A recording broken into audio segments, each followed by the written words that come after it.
Hello everyone and welcome to our Baldr guide. We're going to be evaluating Baldr based off the current changes to his kit. I've extensively used him before and after the changes and I'm quite impressed with his current power level. Baldr is one of the original legendaries and in my opinion is the most versatile hero in the game. He can perform well now in all PvE and PvP content, having great single target DPS and quite good multi-target attacks. Baldr's main synergy revolves around getting blazes off on the target. He applies these himself now and on his passive S2 along with his other skills, and they are not removed on his S3 anymore. I would avoid using him with characters that have poison or other nature debuffs, as this will reduce the amount of blaze stacks you can get on due to tolerance. Baldr's S1 is a single target attack that deals a decent amount of damage but blazes the target for 3 to 4 turns based off of skill level. Overall, this is not really a special attack, but the blaze is quite nice. Baldr's S2 is his AoE skill, which does a really good amount of damage and sets all targets ablaze for 3 to 4 turns based off skill level.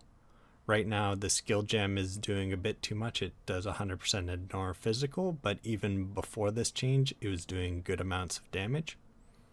His S3 is the biggest recent change. This makes him a machine at farming and taking down bosses. These recent changes add additional damage per blaze stack, and it procs automatically when a target dies with blaze. This only happens once per fight. I've seen crits upwards of 300k. I think 360 was the highest I've seen. His passive 1 makes him immune to blaze and a 20% increase in his attack if there's an enemy afflicted by blaze. This only increases one time, but it's a great passive for DPS. His S2 is changed a bit. It makes him a tanky DPS.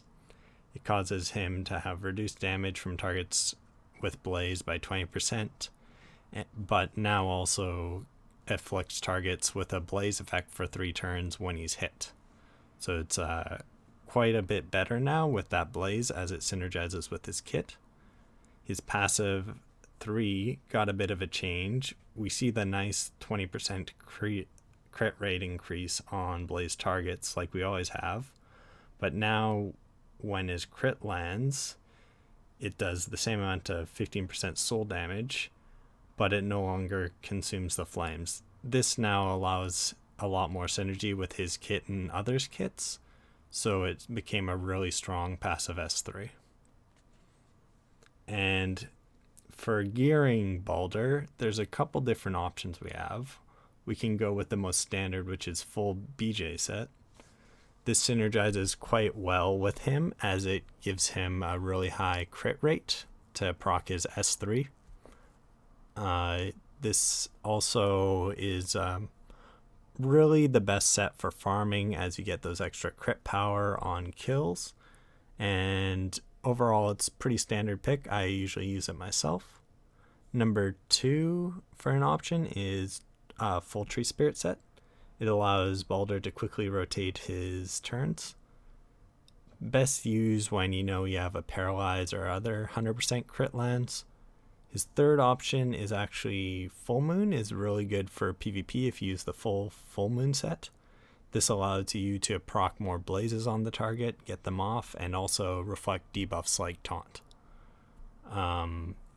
For a fourth option, you can do a lot of mixes for PvP and PvE. You can do stuff to make him tanky in PvP, like running 3-piece of Forgotten and 3-piece of Full Moon to allow the nature procs. So you're going to get 20% reduction when a target's blazed and allow those blazes to hit. And when you have a buff, get an extra 20% damage reduction. So it can be quite good mixing a few sets. His current place in bosses is top tier after the changes, as I've seen ridiculous amounts of damage outputted from him with the additional blaze damage. He is one of the more durable DPS, which makes him also a safer bet and can increase the speed of your runs a lot when you add him to right now. For Dimensional Rift, he's a great choice. He may be outshined by a few other heroes, as his S3 proc only procs once, but he's a solid AoE DPS with good survive, so it's not really an issue picking him. For Chaos Rifts, he's great to throw into any fight. Again, he's versatile. He fits in pretty much any floor and becomes an even bigger force with the changes for this content. With the recent changes to PvP, we can see a lot more of Baldr's power and kit shine. With longer fights and less souls, the S3 breaking down the backline can be game-changing. His S2 Flame Whirl still does incredible damage, but now with the changes to the Blaze and Consume of Blaze effects, it's going to be a lot more key to make sure that those land. For team compositions, you can fit him into pretty much any team. I personally like to run him with debuffers and buffers in a bit of a mixed team because he generates sufficient amount of Blaze himself after the current changes. If you were on the fence about Baldr before these changes, I hope this video helped you look at some of the performance after changes, and I'll be making some more guides coming soon. If you have any questions or comments, please leave them below, and bye for now.